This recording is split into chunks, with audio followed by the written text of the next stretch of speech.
Are you at war with your mind? Does it ever feel like there's a constant battle raging inside your head?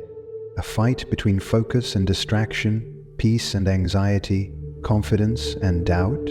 If you've ever felt like you're losing that war, like your own thoughts are your greatest enemy, then you need to hear about a psychological framework hidden within an ancient battlefield scripture. Today, we're not just talking about philosophy.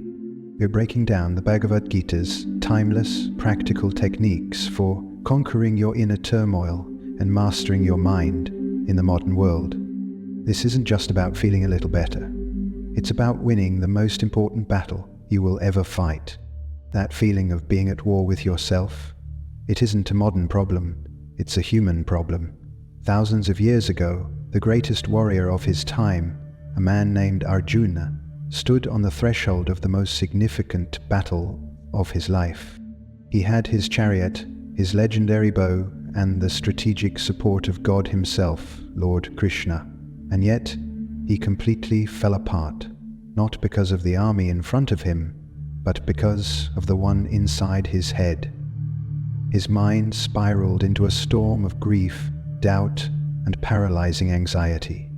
The guidance he received from Krishna in that moment of crisis has come to be seen as one of the most profound manuals on human psychology ever recorded. We're about to uncover the secret codes to that manual, the step-by-step instructions for winning the war against your own mind. Your mind is the battlefield. Let's be honest, our world feels like a battlefield for our attention. The moment we wake up, the fight begins. The alarm clock goes off, and then come the emails, the notifications, the endless scroll of social media, the news cycle designed to keep us agitated, and the constant pressure to be more, do more, achieve more. We're bombarded. Our minds are pulled in 1,000 directions before we've even had our coffee. This external chaos creates an internal one. We find ourselves living in a state of chronic distraction, unable to really focus. We put off the very things we know are good for us. A relentless inner critic narrates our every move, pointing out our flaws and replaying past failures. Anxiety becomes the background noise of our lives, a low hum of worry about a future we can't control. It can feel like we're just passengers, getting jerked around by our moods, impulses, and fears. Slaves to a tyrant that lives between our ears. It is the exact state Arjuna found himself in. The first chapter of the Bhagavad Gita is literally called Arjuna Vishada Yoga, the yoga of Arjuna's despair.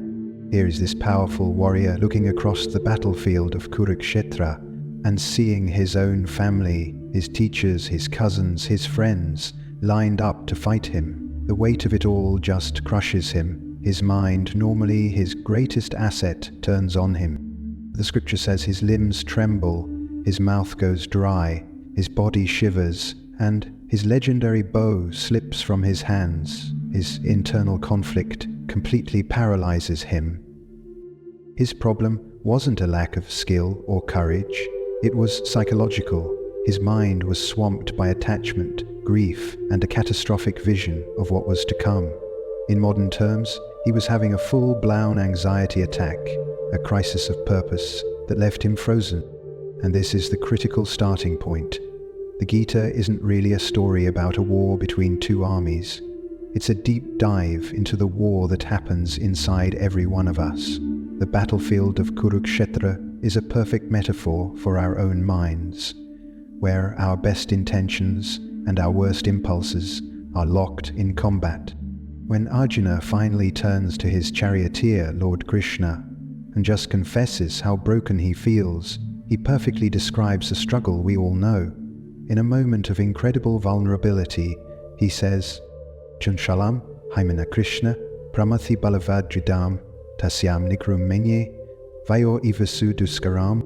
He's saying, Krishna, the mind is restless, turbulent, powerful, and stubborn. Trying to control it feels as impossible as trying to bottle up the wind. Think about that. This isn't some philosopher in a cave. This is a warrior, a man of action, admitting that the invisible force of his mind is more terrifying than any army he's ever faced. He feels like it's impossible, and how many of us have felt that same way? How many times have we told ourselves to just be positive, or stop worrying, only to find our minds dragging us right back into the same old loops, like trying to catch the wind in a net? This is where the genius of the Gita begins. Krishna doesn't dismiss Arjuna. He doesn't say, "Toughen up, it's easy." He validates him. He agrees. In the very next verse, he says, "O mighty armed son of Kunti, you are correct. The mind is indeed very difficult to restrain." That validation is the first step. It's the acknowledgement that this fight is real and it is hard. But then Krishna delivers the line that changes everything, the line that becomes the bedrock of this entire psychological framework. He continues, "But it can be controlled." The rest of the Bhagavad Gita is the how. It's the divine strategy guide for taming that wind and turning your mind from your greatest enemy into your most powerful ally. The two forces that tame the wind, practice and detachment. After agreeing that the mind is a beast to control, Lord Krishna gives Arjuna a two-part formula. It's not a complex ritual or some hidden secret. It's a deeply practical, psychological prescription that's just as relevant today. He says, the mind can be conquered through abhyasa and viragya. Think of these as the two wings of a bird. You can't fly with just one. You need both to soar above the turbulence. First, let's break down abhyasa. The word translates to consistent practice. This is the active part of the equation. Krishna is telling us that mastering the mind isn't a one-time event. It's the result of small, steady, relentless effort over time. It's about showing up every day, especially on the days you don't feel like it. In our world, we're obsessed with hacks and quick fixes. We want the secret to overnight success, the 7-minute workout that will transform our body, the one-day seminar that will solve everything. But the Gita reminds us of a deeper truth. Mastery comes from repetition. This is the foundation of what we now call neuroplasticity. Every time you consciously redirect your focus or choose a constructive thought over a destructive one, you are physically rewiring your brain. You're carving new neural pathways, making it just a little bit easier to walk that path of peace the next time. Imagine trying to get physically strong. You wouldn't go to the gym once, try to lift an impossibly heavy weight, and expect to be muscular forever. That's absurd. You know you have to go consistently, start with what you can handle, and gradually increase the load. Abhyasa is applying that exact same principle to your mental and emotional muscles. So what does this practice actually look like? The main tool offered is meditation. But let's demystify that word. Meditation here is just the practice of paying attention on purpose. The simplest way is to sit for a few minutes each day and focus on the feeling of your breath. When your mind wanders, and it will, that's its job. Your practice is to simply notice that it has wandered, and gently, without judging yourself, guide it back. That moment of noticing and returning, that's the mental bicep curl. That's abhyasa. It's not about having a perfectly silent mind. It's about training your attention muscle. Start ridiculously small, 3 to 5 minutes a day. The goal isn't intensity, it's consistency. Over time, that simple action builds a strength of focus that spills over into every other part of your life. Now for the second wing, vairagya. This is maybe one of the most misunderstood ideas in Eastern philosophy. It's often translated as detachment, which can sound cold or like you don't care. But that misses the point entirely. Vairagya doesn't mean you stop caring about your work or your family. It means letting go of your neurotic, ego-driven attachment to the results of your actions. This idea is captured in one of the Gita's most famous verses, Karmanyevadikaraste ma phaleshu kadachana. Ma karma phala hetupur in ma tasangostavakarmani. It translates to, you have a right to perform your duties, but you are not entitled to the fruits of your actions. Never consider yourself the cause of the results, and do not be attached to inaction. Think about the psychological freedom in that verse. Almost all of our anxiety comes from obsessing over a specific outcome. I have to get this promotion. This person has to love me back. This project has to be a success. We chain our happiness to a future that we don't fully control. When we do this, our work is filled with fear. Fear of failure, fear of judgment. That fear just kills our creativity and our ability to perform. Vairagya is the antidote. It's deciding to pour 100% of your energy and excellence into the action itself, while releasing your death grip on the result.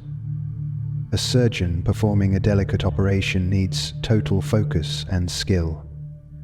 But if they become overwhelmed with anxiety about the outcome, whether the patient will live or die, their hands will shake and their judgment will be clouded. They must be deeply invested in the process, but emotionally detached from the outcome. That is Vairagya. It's not apathy, it's what makes peak performance possible. Combine Abhyasa and Vairagya, and you have an unstoppable engine for mental mastery. Abhyasa is the work itself. Vairagya is letting go of the outcome. Abhyasa is diligently planting the seed. Vairagya is understanding that you don't control the weather. You do your part with absolute excellence, and then you let go. This duo frees you from the anxiety of the future and the baggage of the past, letting you live where life actually happens, right now. The fortress of the mind, mastering your senses. Imagine your mind as a fortress. Inside are your clarity, creativity, and inner calm. This fortress has 5 main gates, your 5 senses: sight, sound, smell, taste, and touch. In the ancient world, threats to these gates were few and far between. However, in the 21st century, we live under a constant siege. Every single day, an army is trying to breach the walls of your mental fortress. That army is made of social media notifications, clickbait headlines, targeted ads, and endless entertainment streams. These aren't just minor distractions. They are designed to hijack your senses, divert your focus outward, and occupy your mind. When the gates of your senses are left wide open, your inner fortress gets overrun. Your peace is looted, your focus is taken captive, and your mind is no longer your own. The Bhagavad Gita understood this principle of mental defense with stunning clarity. It teaches that you can't master the mind without mastering the senses. Lord Krishna warns Arjuna, the senses are so strong and impetuous, O Arjuna, that they forcibly carry away the mind even of a wise person who is trying to control them. This is another one of those moments of validation. He's saying even wise people get overwhelmed. It's not a personal failure, it's a testament to the raw power of our senses. So what's the Gita's strategy? It's not to brick up the gates and live in a cave. The senses bring beauty and joy. The strategy is to become a wise gatekeeper. For this, Krishna gives one of the most powerful metaphors in spiritual literature. Yada samharachayam kurmonganiva sarvasa indriyanindriyar tasya prajna pratishtita. About who can withdraw the senses from their objects, just as a tortoise withdraws its limbs into its shell, is established in perfect wisdom. Let's unpack that brilliant image. A tortoise doesn't hate its limbs. It needs them to move and live. But when it senses danger or needs to rest, it has the natural ability to pull those limbs into the safety of its shell. It doesn't cut them off. It just consciously controls when they are out and when they are in. This is the exact technique we have to apply to our senses. We need to develop our inner tortoise instinct. It means learning to recognize when something is agitating our mind and having the discipline to consciously pull our attention away from it. Let's make this super practical. Think of your smartphone. The notification sound is a direct assault on your hearing. The glowing red badge on an app is an attack on your sight. Each one is a little tap on your shell, trying to lure your attention out into the digital chaos. Practicing a digital tortoise technique means consciously choosing when to engage. It means turning off all non-essential notifications. It means setting specific times to check email and social media, rather than letting them pull you out of your shell at any moment. You might even decide to put your phone in another room for an hour a day, a full retraction to let your mind find some peace. This goes beyond the digital world. It's about observing your desires without being enslaved by them. When a craving for junk food hits, or the urge to gossip, or the impulse to buy something you don't need, the practice is to create a tiny pause. Instead of immediately acting, you just notice the craving. You feel its pull. You watch it. In that space between the impulse and your response, you find your power. You realize you are not the craving. You are the one observing the craving. This simple act is you, the tortoise, deciding not to stick your neck out. But the Gita goes a step further. It's not just about withdrawal, it's about redirection. When you pull your energy back from a distraction, you create a surplus of mental energy. So where do you reinvest it? The Gita's answer is to redirect it towards your dharma, your purpose, your higher goals. When you resist the urge to mindlessly scroll, you now have 10 minutes of focused energy. You can reinvest that into reading a book, planning your day, or actually connecting with a loved one. By practicing this, you stop being a victim of your environment. You become the master of your own fortress. You decide what gets in and what stays out. You turn your senses from being wild horses that drag you all over the place into disciplined steeds that carry you exactly where you want to go.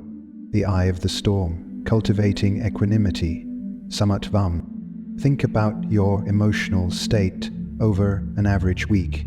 It's probably a roller coaster, right? You get praised by your boss and you soar up to a peak of elation. The next day, you get some criticism and you plummet into a valley of self-doubt. A friend cancels plans, rejection. You hit a small goal, a spike of happiness. This constant swinging between pleasure and pain, success and failure, is exhausting. It makes our inner peace totally dependent on external conditions we can't control. We're like a little boat getting tossed around by the waves of life. The Bhagavad Gita offers a way out of this volatility. It offers a way to find the calm, still center amidst life's storms. This is the principle of samatvam, which means equanimity or even-mindedness. It's the art of staying inwardly stable no matter what's happening outside. It's the psychological superpower of finding the eye of the hurricane. Lord Krishna introduces this idea by redefining yoga itself. Yoga stakuru karmani sangam tyaktva dhananjaya. Siddhi asiddhyo samoho bhutva. Samatvam yoga usyatate. Be steadfast in yoga, O Arjuna. Perform your duty and abandon all attachments to success or failure. Such equanimity is called yoga. Let's be really clear here. Equanimity is not about suppressing your emotions or becoming a robot. It's the opposite. It's building an emotional resilience so deep that you can experience the full range of human emotions without being hijacked by them. Praise feels good, but it doesn't inflate your ego. Criticism stings, but it doesn't shatter your self-worth. You can feel the waves without letting them capsize your boat. Your anchor holds firm. This ancient spiritual concept has a direct parallel in modern psychology, the growth mindset. Someone with a fixed mindset believes their abilities are static, so every outcome is a final verdict on their worth. Failure is devastating because it means I am a failure. Someone with a growth mindset, however, believes their abilities can be developed. For them, outcomes are not a verdict, they're feedback. Failure isn't a label, it's a lesson. It's a chance to learn, adapt, and get stronger. This is the very essence of samatvam. It's reframing every experience, whether good or bad, as an opportunity to grow. It's about finding the lesson, not just reacting to the feeling. So how do we actually cultivate this? One powerful way is to engage in daily reflection.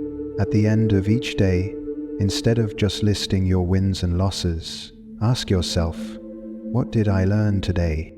How can this experience make me wiser or more compassionate? This simple prompt trains your mind to automatically look for the lesson, instead of getting swept away. Another practice is to just observe the dualities. When you get praised, notice the feeling of elation, watch it. Don't cling to it, let it pass. When you face a setback, notice the feeling of disappointment. Acknowledge it and allow it to move through you without taking root. By doing this, you stop identifying so much with the highs and the lows. You start identifying with the calm, stable awareness that's watching both. Cultivating samatvam is like becoming a skilled sailor. A beginner fights the waves and gets battered. A master learns to work with the waves. They use the very forces that seem threatening to propel them forward. By practicing equanimity, you learn to harness the energy of life's ups and downs and use all of it to fuel your journey toward inner freedom.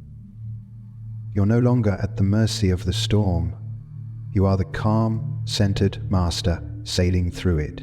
You are not your thoughts. The power of the witness. We now arrive at the most profound and life-altering secret in the Gita's psychological playbook.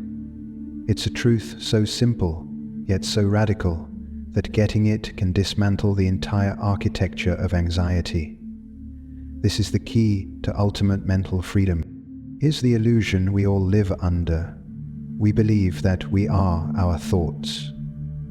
When an anxious thought appears, what if I fail? We fuse with it, I am anxious.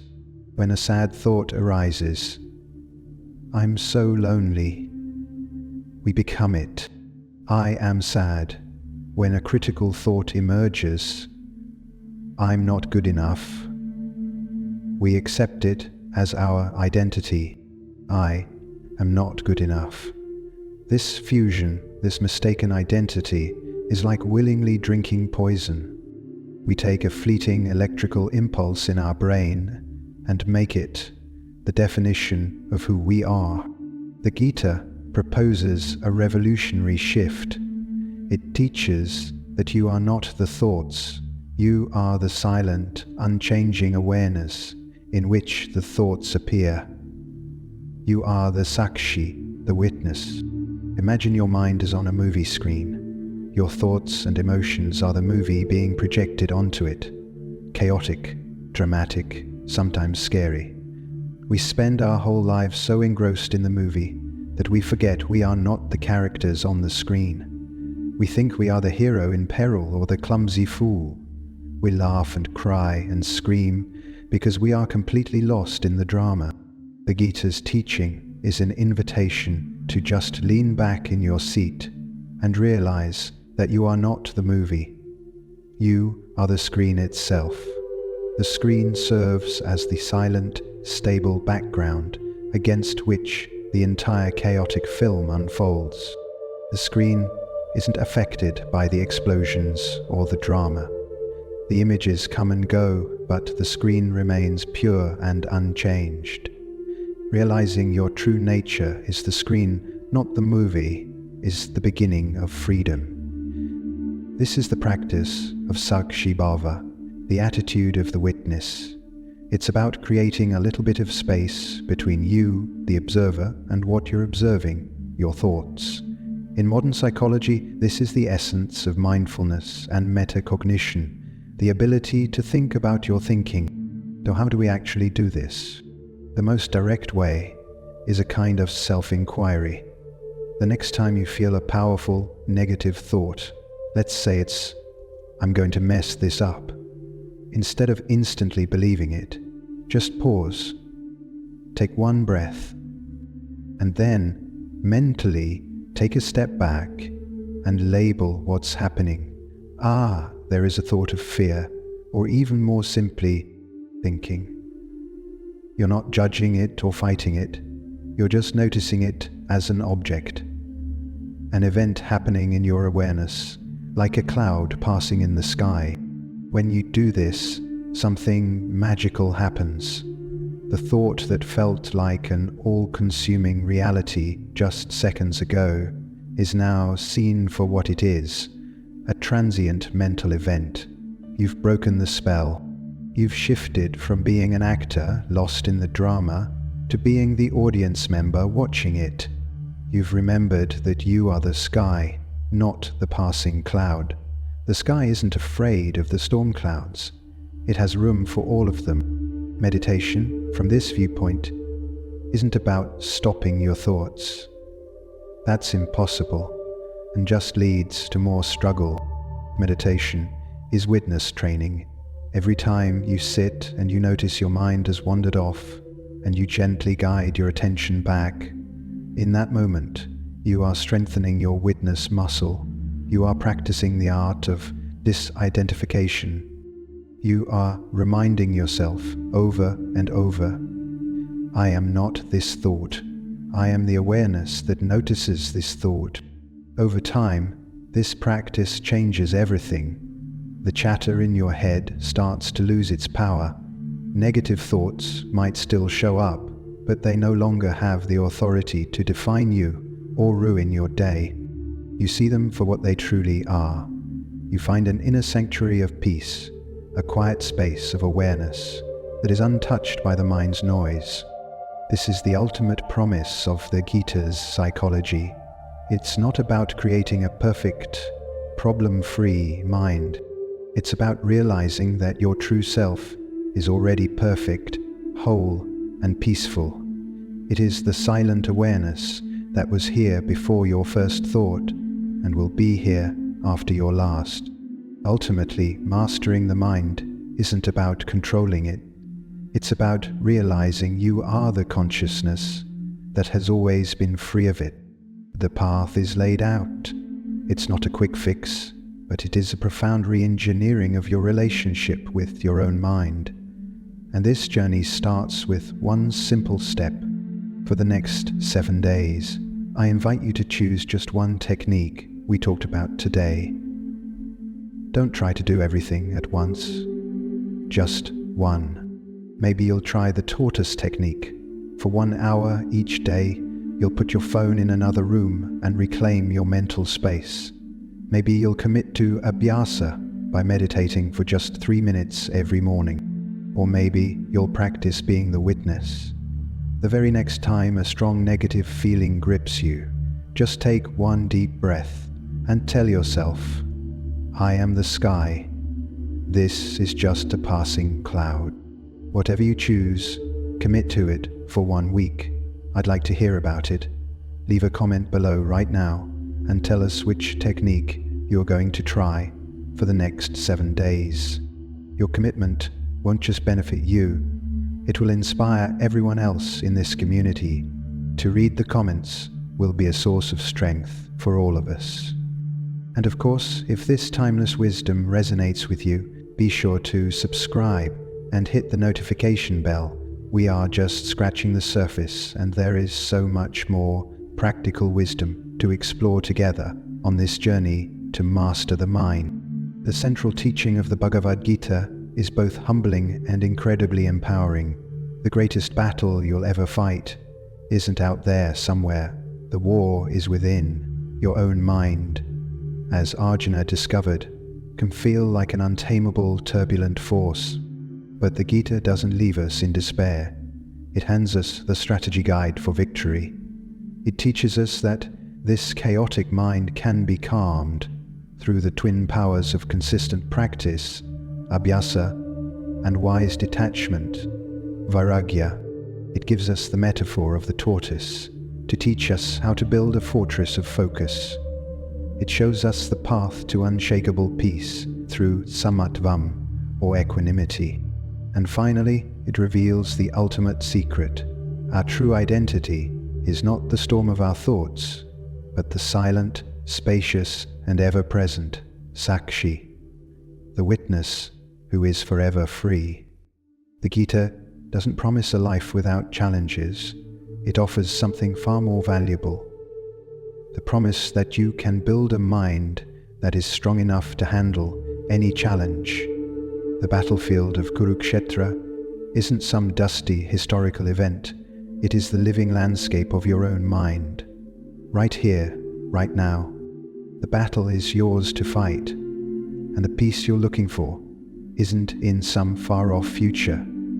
It's waiting for you on the other side of your own self-discipline.